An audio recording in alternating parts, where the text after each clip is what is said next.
Hola, gracias. Gracias a todos por estar aquí en Sonamaco. Comenzamos esta plática entre Cristóbal Gracia y Michael Slenske.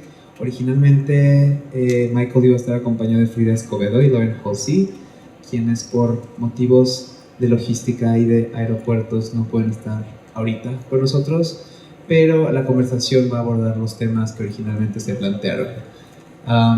For those of you who speak English, originally this conversation was intended to be developed with Michael along with Frida Escobedo and Lauren Halsey. Unfortunately, and for logistic and airport reasons, Lauren and Frida are not able to be here, weren't able to make it. But we're happy to welcome Cristóbal Garcia in conversation with Michael. So thank you guys for being here and enjoy. Thank you so much. Hey there. I'm Michael, first of all. Yeah, so the discussion was meant to be with Lauren and Frida, but I think it's kind of serendipitous that Cristobal was available and could be here because his work addresses many of the same concerns that, you know, this talk was meant to address. It kind of starts with this idea of, you know, in this current climate, the border wall has become the most talked about piece of architecture in the world. And that is kind of maybe a controversial or political point, but it's actually just sort of reality. I mean, you could Google it and, you know, no one's talking about skyscrapers or, you know, what you might be talking about in terms of, you know, natural architectural discussions. It's seeped in to the public consciousness in a way where it's sort of obviously unhealthy, maybe, but it's maybe a point to, in a moment, to look to what's the opposite of that? So if the most talked about piece of architecture is a piece of division, a structure that's a point of division, what is the opposite? It's an art, it's a public art, it's an architecture, it's a space that is meant for inclusion and community. And so, starting with that, I was going to talk to Lauren, because Lauren, she was making this piece. It's called the Crenshaw District Hieroglyph Project, and it's a public monument that's going to happen in South LA. So this is obviously, you know, border wall samples, which were talked about in this the context of public art by Christophe Bouquet, and the idea is basically, so you have artists also that are looking to this idea of the border wall. This is Jorge Mendes Blake. This is called The Castle. This is a 2007 piece, and what it is, it's a border wall that's just bricks that are not mortared together, and they're interrupted by Franz Kafka's The Castle. And by one interruption, the whole wall has a redistribution. So this ties in, and this is being shown right now in New York in 2019, and it has obviously kind of a different meaning. Go for it. This is Nir Had. Nir's an Israeli artist, lives in New York, and he's taking the point of view of using, you know, a border wall structure all around the Middle East and elsewhere. And on the other side, you know, there's this gap between, you know, this Duchampian cut, and then you have this Turner-esque landscape on the other side. So this is sort of get to the point, Francis Alice, the Green Line, where he's tracing the border in Jerusalem. 1995, this is 2004. These are all kind of preceding this idea, you know, this border wall. You know, I was doing a talk with Ai Weiwei a couple of years ago, and he, you know, was saying that, you know, when Ronald Reagan said, tear down that wall, Mr. Gorbachev, there were 10 or 11 border walls. There's 90 now in the world. So you have to think about that. I mean, that's, you know, about 30 years ago, and there's 90 border walls.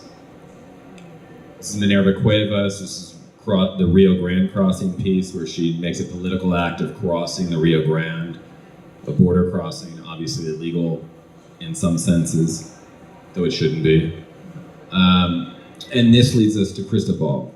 So this piece started with the Ruta de la Amistad, and that is obviously this public art. So the idea, the through the looking glass part of this is can public art be the answer? Can it be the antidote to this architecture, this art that of division? Can it be this point of inclusion? And initially, the Ruta de la Amistad was meant to be that. It was kind of meant to be this welcoming, like, device for the '68 Olympics.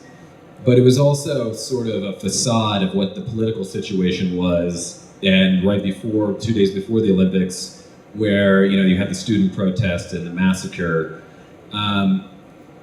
in the '68, and this was sort of this modernism facade where we're inclusive, we're this modernist society welcoming, the root of friendship, but really it wasn't, and you can talk to this a little bit. Yeah, well, this monument that you see, it's called Articulated Wall, and it was done by Herbert Bayer as the part of the Ruta de la Amistad. And it's in the south of the city. And I grew up in the south of the city. My father was involved in the student movement in the '68. He was, being persecuted by the Mexican army. And when I was a kid and I kind of, I would ask my father what was this strange thing in the middle of the city. He would explain this culture more in terms of how it's a symbol of this Mexican state that has understood how to deal with social issues through violence. And not the official version of the Ruta de la Amistad that was supposed to give like this progressive vision of Mexico, peaceful, modern, inside the Olympic Games. So I started, and then the strange thing is that for Herbert Bayer, the original artist of this sculpture, he was kind of thinking in a site-specific way of working. He criticizes a lot of the other artists of the Root of Friendship because he says that the kind of sculpture that they were making could be anywhere, while he was thinking like the exact position of the sculpture in that 1968 Mexico. And then the sculpture got relocated. So it was kind of strange to think about this kind of site-specific thing and what happened when the site completely changes and when they move like this gigantic, like super heavy sculpture made out of concrete. And also how this notion about the modernist city that was going on in 1968 got completely trashed. You can see like the sculpture was completely forgotten and the actual city ate the sculpture. Yeah, and this idea where part of this is, hold on, let me change the next. So you see this is the one this is here in Denver. That's the one in Denver. So again, this thing about the sculpture got relocated really got my attention, and especially when I found out that Herbert Bayer did like a second version of that same sculpture in Denver. And these kind of questions kind of arise in my head, like how could the same sculpture could work in two completely different locations with two completely different meanings? Here in Mexico as part of the link the root of friendship, and how the one in Denver, Colorado was kind of the symbol of this high-end shopping market, the Denver Design District Mall. And again, how also the public could understand these kind of sculptures. The nickname of the sculpture in Denver is the French fry stack, because it looked like a bunch of French fries, obviously. So for me it was kind of interesting, here in Sonamaco we can talk about, Herbert Bayer, the Bauhaus, like all this kind of cultural background. But again, at the end, public art is, in the eyes of the public. And the interesting thing for me is try to understand how the public understand these kind of strange structures in the middle of the city. Well, and the root of friendship, and a lot of these, like Frida has done a work, Frida Escobedo, who's here, supposed to be here. She did this work where it was a sculptural excavation of one of the root of friendship sculptures, and we'll get to that later in the slideshow. But it's this idea of sort of, it's almost like pavilion language. We're going to take this vernacular language that we have, or some kind of international design or art language, and put it in a place that might not A, be receptive, and then B, not even care. And if you go back one, you see, with the graffiti, it almost becomes this vernacular, this sort of embedded sculpture that in a lot of these pieces, they were sort of like homeless encampments, they would become like, almost like houses of ill repute, the sculptures themselves, and they take on the language of the city. But in a certain way, it's almost like offensive. It's taking this massive, kind of like almost like a totalitarian object and just forcing it on someone. And you're not really considering like what the circumstances are. This is, so explain what this is. Yeah, well, as you saw, like the sculpture here in Mexico was filled with graffitis and everything, and I think it kind of talks about what Michael was saying. What's interesting about public art is not like the sculpture by itself, but like how the community understands those subjects and how they can relate to those subjects. And I have been always really fascinated with kind of these relationships with these ideas of vandalism and iconoclasm, how you can relate in some destructive way to these kind of sculptures.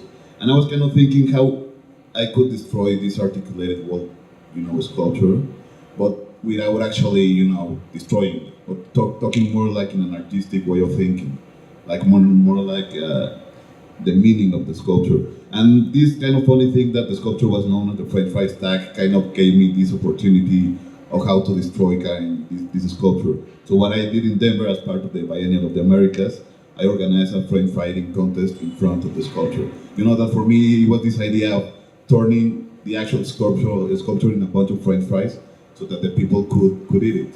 And I was like, I'm in the US, I'm in Denver, that Denver supposedly invented the cheese hamburger, so I thought like it's gonna be super easy to get like a bunch of French fries. But it was like super complicated at the end. McDonald's would like tell me that I can't send you that amount of French fry because our kind of standards of quality only last like for 2 minutes.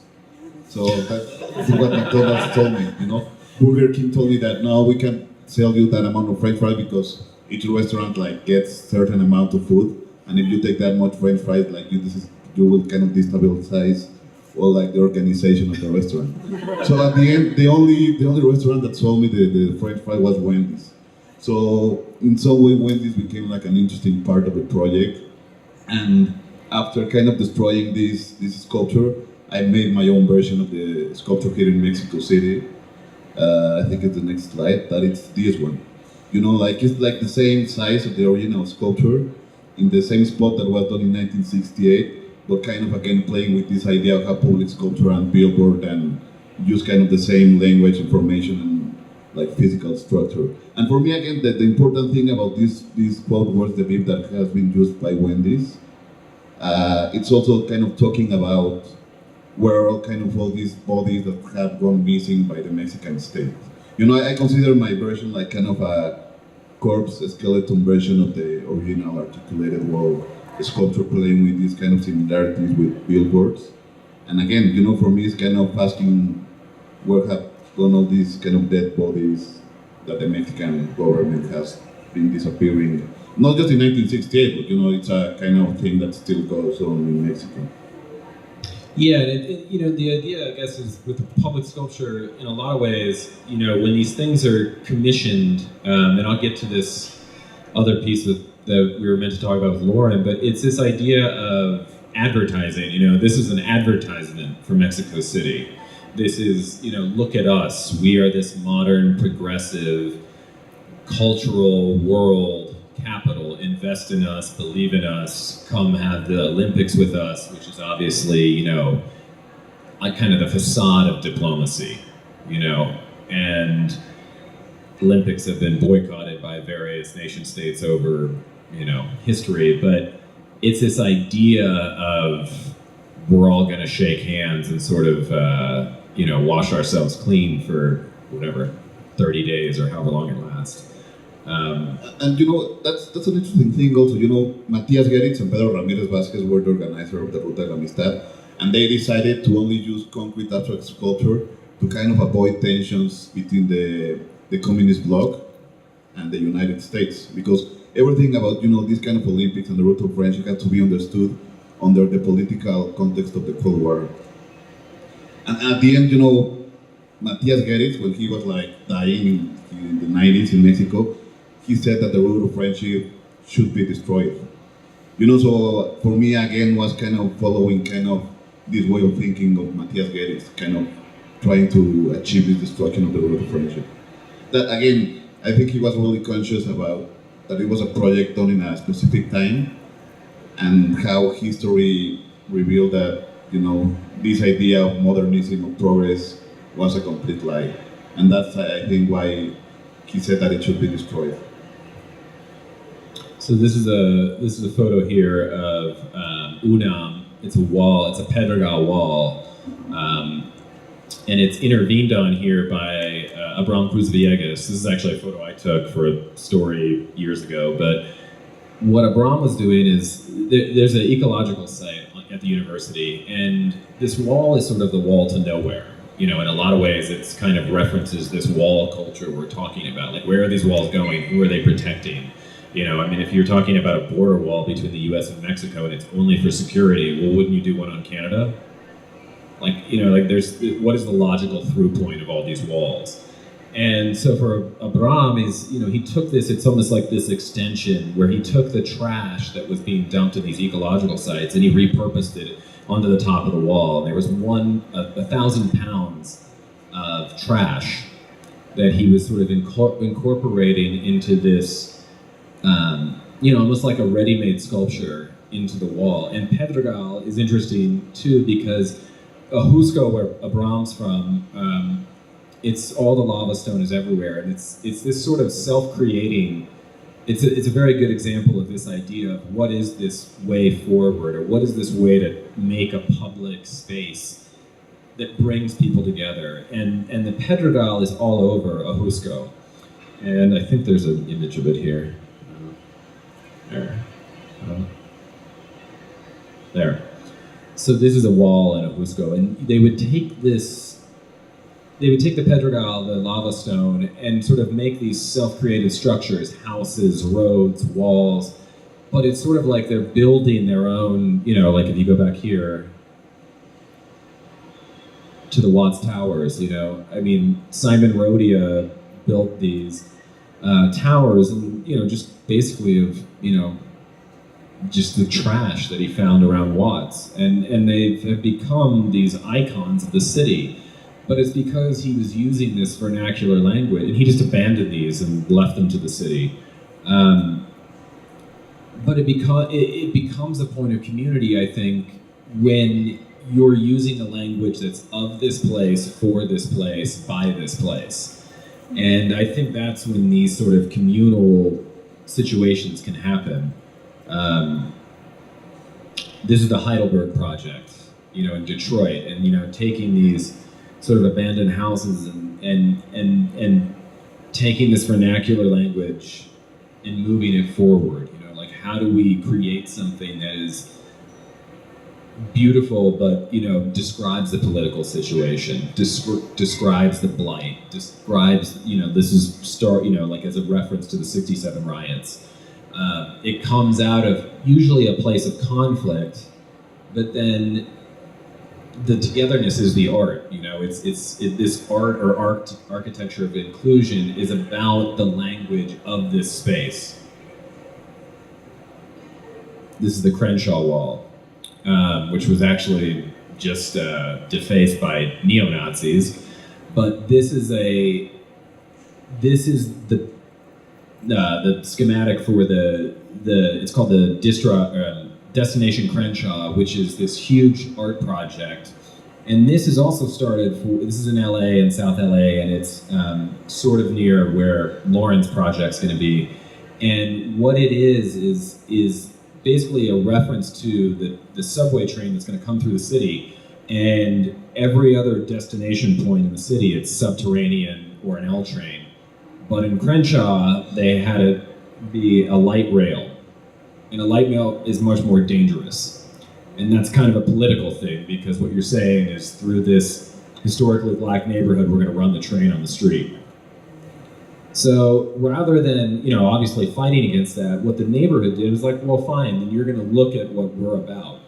Even if this neighborhood is changing and there's gentrification going on, this is going to be, a monument and a testament to, Black culture, Black history, Black art, this is our language and you're going to see this. And the city's sponsoring this. It's pretty beautiful project. I mean, there's much of this is like privately funded, but it's this reintegration of the wall itself.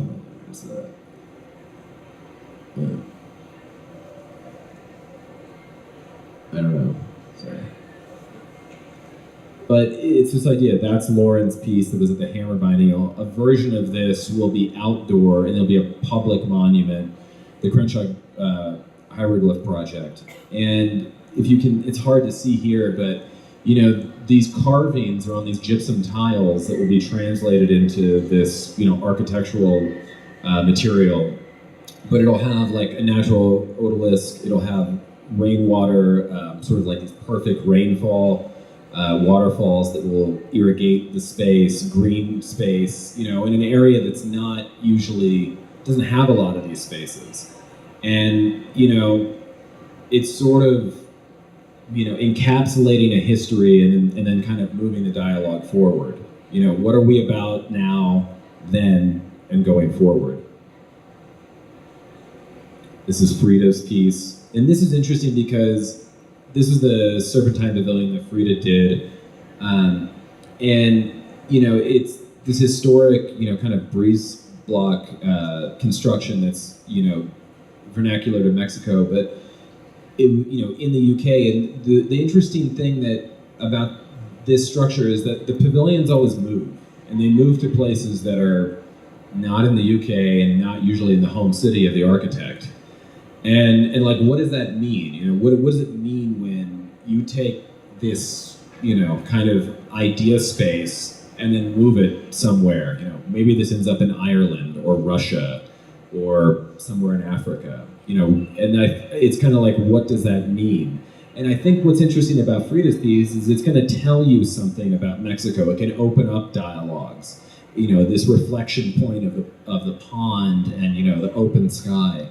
But if you go back to the root of friendship, you can't really. Who is it for? I mean, do you know who it's for really? Like if you put that piece in Denver, what is the context of it? I think the root of friendship was not meant for Mexico. It was meant for being seen from the outside of Mexico. It was like this huge commercial about how Mexico was in the path of becoming this kind of first world nation that actually never happened. While in Denver, especially this sculpture kind of became part of the construction of the new city of Denver. Because Denver is one of the most kind of growing cities right now in the US, as far as I know. And this kind of sculpture in '86, when it was done, was kind of one of the first steps of this kind of growth of the city. Yeah, and it becomes this sort of like, Anish Kapoor cloud gate. It becomes this sort of public sculpture for the sake of like, that's the Frida piece from the Ruta de la Amistad, that's the original. Exactly, I chose this image. It's a work by Eduardo Barba, a really good Mexican artist. And it's a copy of the Broken Obelisk by Bartlett Newman, but translated into a certain logic of the mercados here in Mexico, how it's a thing that it kind of constantly moves around the city, and it's like you can disarm it and build it again. And I think at the end this piece talks exactly about certain ideas that I had around the root of friendship. How this idea of modernism related to the first world nation like the US or Europe can be applied to Mexico and Latin America with the same way of thinking. There's always been something lost and something gained in translation. And I think the piece of Eduardo talks exactly about that. And even, Abraham Cruz Villegas also in the 90s made a little publication called La Ruta de la Enemistad, kind of the root of anger, or like the opposite of friendship. And he asked like a bunch of artists and people surrounding like his group of friends in the 90s to select like the world like monument in Mexico. And that's kind of Abraham's own like vision of the world of friendship. but in a complete like contradictory logic. And you have like, Melquiades Herrera, another Mexican artist. He suggested like the word like monument in Mexico City was an alley, like a forgotten alley in downtown Mexico. I think Jose Curi, I think he suggested like Televisa was like the horrible monument of Mexico City. So it's also again like changing this idea of how public art relates to the city. Yeah, and I think that, to go back to this piece, we're talking about this Crenshaw piece, this South LA piece, how do monuments get made? Usually that someone comes from the city and they say, you do a monument in my city. Can we commission you to do something? Usually it's from the outside. And Lauren, what was interesting was she was doing this piece from the, and like with Cristobal, it's like, I'm gonna do this from my perspective outward. I'm gonna propose it, I'm gonna do it. I'll take this and project the language forward. And I think that's sort of when, it's sort of like, in a certain sense, this idea of the homegrown, it's making something, like how do we make our own monuments, Like, because a monument is a very, obviously in the US, with like the monuments of the Confederacy, it's like, well, who gets to decide who makes monuments? Why do they get to decide to make monuments? And what is a monument, and how long does it last? And also, how can we relate to history? What needs to be forgotten, what needs to be like, I think San Duran's scaffold was like a perfect example of that, of what needs to be not forgotten, but at the same time, what needs to be destroyed. Well, and to go back to that first image, I don't know, these border wall samples, that were in San Diego, this Christophe Bouquet like idea of like saving these as sort of like a public art monument, and this is a controversial idea, and there was a boycott, from curators and artists about this, but in a certain sense, if you look at it from the other perspective, why do we save pieces of the Berlin Wall? Across the street from LACMA, there's a ton of them. They're all over the world. And we've redistributed these things, again, a wall of division, an architecture of division, and why do we save them? And I obviously think it's like this kind of never forget idea. There's Nir Had who did this piece. He has this stone which he got from upstate New York, and he will tell collectors or whoever that come to his studio, it's kind of this in joke where he goes, well, that's from the World Trade Center. And he does it not as like to joke about, that tragedy, but this idea of like, what changes your perspective? In an instant, this person would maybe like ash a cigarette on it or sit on it, and now this becomes, a sacrilege. This is like a sacred object.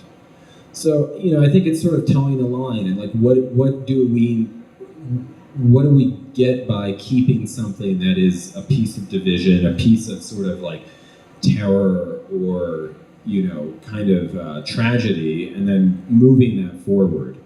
And I think that's sort of what your work is doing, and I guess Lauren's work and then Frida's work. It's taking this idea of something that is a historical device and saying, how can we do this better? How can we frame this for the future? There we go. Okay.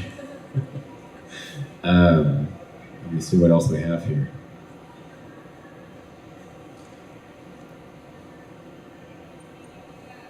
Oh yeah, there we go.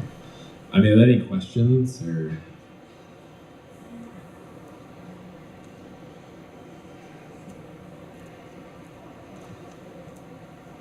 No one? No. Do you have anything to add? No. Are you guys we arrived like a little late to the talk, but are you guys like architects or designers or I'm an artist. Michael is a writer. Okay, that's cool. And do you guys what made you come here to this exposition and talk about what you were talking about? So I can probably explain that best. Again, this talk was started out with this LA artist, Lauren Halsey, who makes this work that is sort of architectural and sculptural, and this idea of like she's creating this monument. And Frida Escobedo is this successful young architect. She's the youngest architect to have the Serpentine Pavilion, Mexican architect. And they're both, in two ways, they were kind of having this ellipsis point of both addressing, what is monumentality, and through blending the fields of art and architecture. And I think that's sort of where these things have their best, their best connection point, because through art there's a limit, and it's kind of, art is always usually from the ground up. Architecture is from the top down, typically, the way that these things structure themselves. And when they meet in the middle is sort of where they have this, this kind of synergistic like power, because you're taking the language of art, the tropes of the art world, and you're using what is a collaborative version, which is architecture, and meant to be used in this sort of like facility way. There has to be some use usually to architecture. Art, arguably can have no use, and intentionally so a lot of the times. And public art and public sculpture and these kind of public points of architecture and art, are meant to sort of be, in their best sense, enjoyed, and sort of a place to create community. And in a time when we're in this border, I call it the border wall era, like, I don't know if you were here for the beginning of the talk, but this idea of the border wall being the most discussed and I guess popular, it just, if you're talking about popularity in the terms of how much attention it's getting, piece of architecture, and, to Christoph Buchel's point, maybe public art. Well, so what's the antidote to that? Because I don't think that, I think a lot of people don't want border walls. And I think a lot of people don't want to be having that discussion right now. Or to find out, like, if, you go back to this way idea, there's 70 million refugees in the world. And, how do we fix these situations? How do we make points of inclusion and not alienate each other?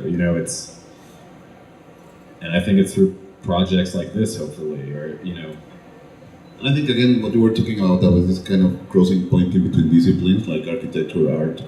I think at the end, most of monuments and public art relates much more to politics than to art, and help people relate to their own kind of structural powers in their own countries.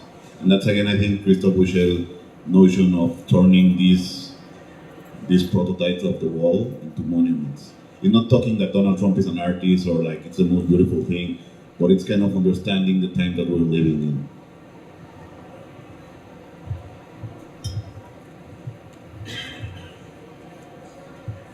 You mentioned earlier that there are more border walls now than ever, right? Like 90 walls around the world. And the world is more globalized than ever also. So why do you think there's a contradiction?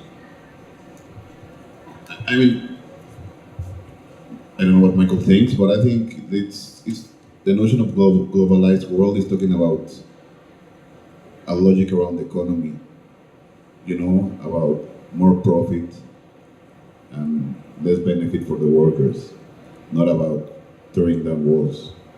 I think it's actually, taking an advantage of the complete, disquality or like,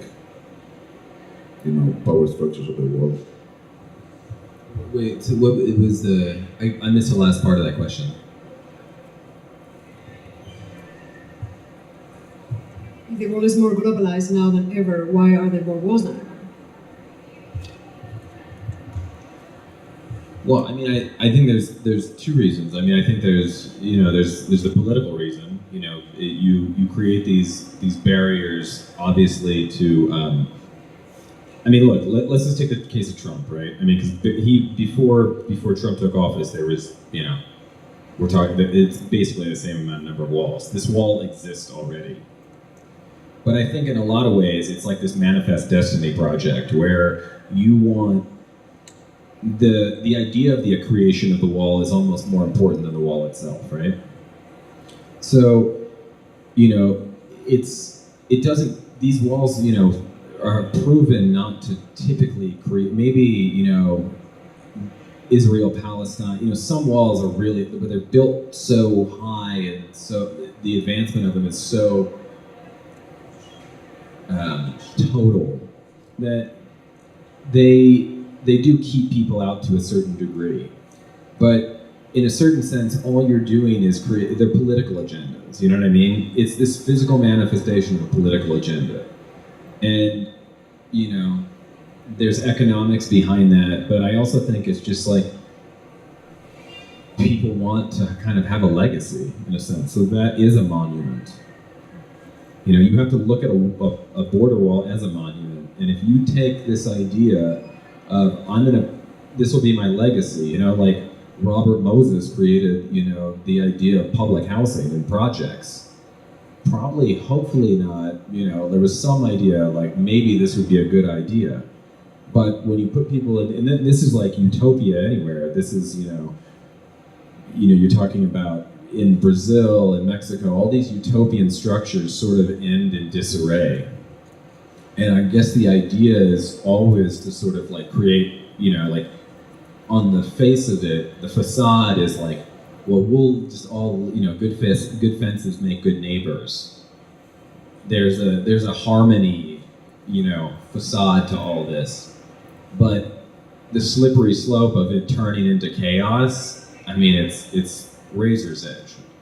And we're human, so we're not going to walk that edge. And I guess, we can kind of just see the results.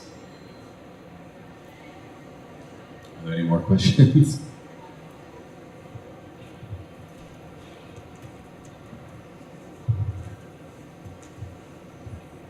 Two related to the Bouchel's idea that the art samples, the border wall samples can become art. Just very quickly to both of you, what do you think? Because there was upper room, there was kind of people saying this is bad, this should not be as art.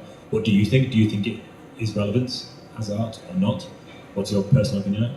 And then secondly, it struck me that his idea to repurpose those border wall samples as art is kind of taking that idea of the ready-made art but using it for public art. Can you think of other examples of things that have just been reclaimed in public and called public art? Because I guess the idea of the ready-made is normally kind of like gallery-based or private-based, but this idea of just pointing at something and saying that is now public art, can you think of other examples of that?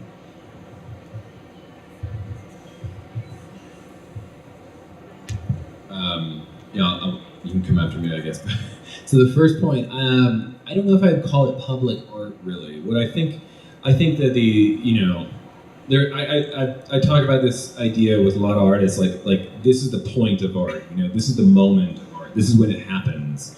And usually that's like some kind of alchemical moment with an artist sort of realizing something or recontextualizing something and just you flipping it. I guess in a certain way, this could be looked at that way. I think the closest example, and like I said before, is this idea of like repurposing the Berlin Wall. So you're decontextualizing it, like it's a fragment, right? These, like across from LACMA, what is there, 6 panels of the Berlin Wall, and one of them has JFK's, graffiti face on it and whatever else. Is that art? Yeah, maybe. But I think the idea is really, it's this idea of capturing what the history was, maybe recontextualizing it in the sense that, an audience or, a people in LA, Russia, China could understand. And then, making you reflect on it. Because the other alternative is to just destroy it. And I don't know if there's more gain by destroying this or keeping it. And I think also Christophe Bouchel never referred to the prototypes of the border wall as art. He would refer it to historical monuments. And I think at the end there's a little twist in what's art and what's an historical monument, you know, under a certain logic of how it was created.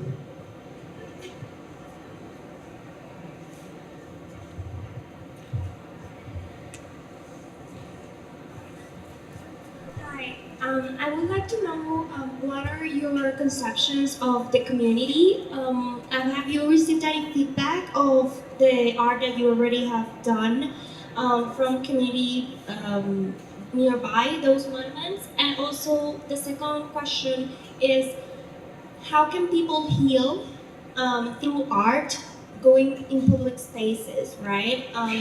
Is there like a program that you are encouraging on, like to take, or an example that you can say, hey, that's like helping the community heal? Mostly after hearing about the Berlin Wall and other places. Thank you.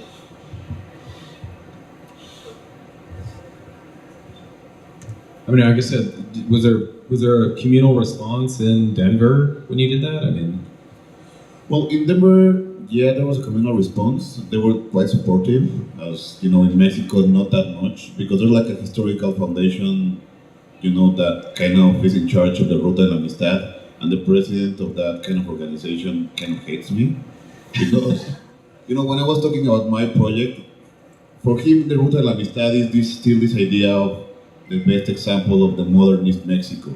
And when I tried to start like talking about the political issues that were surrounding it, he wasn't very happy because he felt that he was being attacked. You know, so it was something in between, again, like the official narrative of those kind of monuments that felt being attacked, and by the other hand, the artistic community were like quite supportive with my project. So again, the main issue about public art is that it's in public space. You know, and it's this notion about public space for who is the owner of the public space. And those are like the interesting narratives. And I think, you know, especially here in Mexico, you know, since the muralist, and, you know, there's like a big discussion about public art and also the audience. And right now, we have like really bad public art. You know, Sebastian is like the perfect example here in Mexico about the horrible sculpture that he makes. And you know, it's a logic that it's still really attached to political parties. yeah, and I think to address the first question, I think this idea of like how do you get involved? Well, like something like Lauren's project. Well, when this happens, there's going to be the community is going to be carving the tiles, and she's inviting people to come in to this. You know, and she'll have her artistic gestures that are on these pieces, but then the community will also have, you know, an artistic gesture on this piece and, you know, an ownership. And I think that's sort of, you know, whether it's these Pedregal situations of building a community literally brick by brick, or, you know, conceiving of something and saying like, look, I want to build a monument, and how do I do that? And I think it's really just being engaged and sort of asking questions and you know, kind of having the moxie to go, well, why can't we make these monuments for ourselves? Because we are the people who are defining these communities, because we, in a sense, are the community. And I think that's sort of the, you know, the through line of this is really just like the disconnection, you know, this kind of border, this culture of the border wall, I think, is really a reflection of like the disintegration of community. Like, how many of you know your neighbors by name? How many talk to your neighbors once a week? How many people like go to dinners and you know, like everyone's on their iPhones?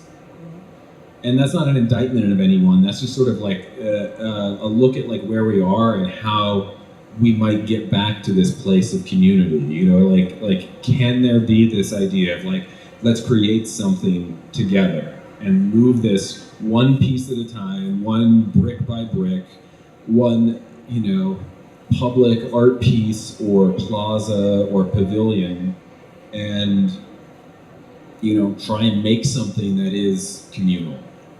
I don't know if that's possible, but, you know, I'd like to think that is possible. And also, you know, I think a lot of the discussion goes also of who and what needs to be remembered, and by whom. You know, I was in Galveston last year in a residency like for a month, and in Texas, yeah, and there was like this historical warehouse, and at the end of the garden there was like a bunch of pieces of wood stacked into one, like top of each other. And the guy who was making that was a homeless guy that used to go to that place with his girlfriend to do heroin, you know, and his girlfriend like died of a overdose. And he explained it to me that he was making that monument to his girlfriend. You know, and that for me that was in some way obviously sad, but at the same time so beautiful, because you know, it's like this homeless guy has like, you know, he's making this kind of strange structure just to remember a person, you know, just like one individual. All right, thank you. But yes.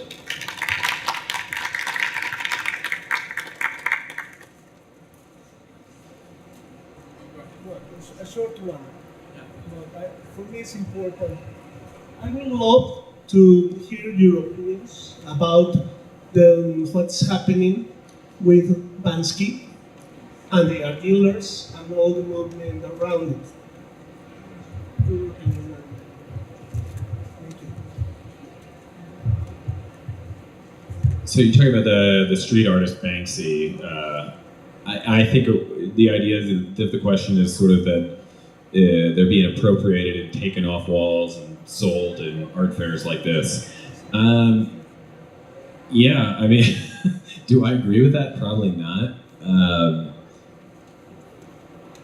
Look, I mean, there's going to be a way to subvert that. You know, I mean, this is just, you know, that kind of attempt, I mean, is sort of by the hands of art dealers or collectors or anyone trying out to make a buck. I mean, at the end of the day, probably they're not worth that much. You know, I mean, maybe someone can sell it once, but probably not twice, and the provenance will not be there, and all the other things that you'd want to have with something that's at auction or in a gallery context or historical context. But I think the bigger issue is really just like, it's sort of like a game of whack-a-mole. You know, because someone like Banksy or any other street artist who you think you're going to take from, they'll give back a lot more. And what are you going to really do? You know, those artists are not going to be outwitted by a greedy dealer jackhammering away a wall. You know, I don't believe that is going to be the solution. I think the artist will sort of overcome any of those. I don't know. Workarounds, we'll call them. Do you have anything to add to that? There's always a problem of how you as an artist, the amount of control that you have with your own artwork after it kind of leaves the studio. You know, when it comes, like, it enters the market, it goes into a museum, an auction. You know, even Gerhard Richter has complained that he thinks it's crazy the amount of money that people has been paying for his paintings in auctions. You know, I think it's again a notion of the control of the artist and the desire of the artist, and how the artist loses control over his work also.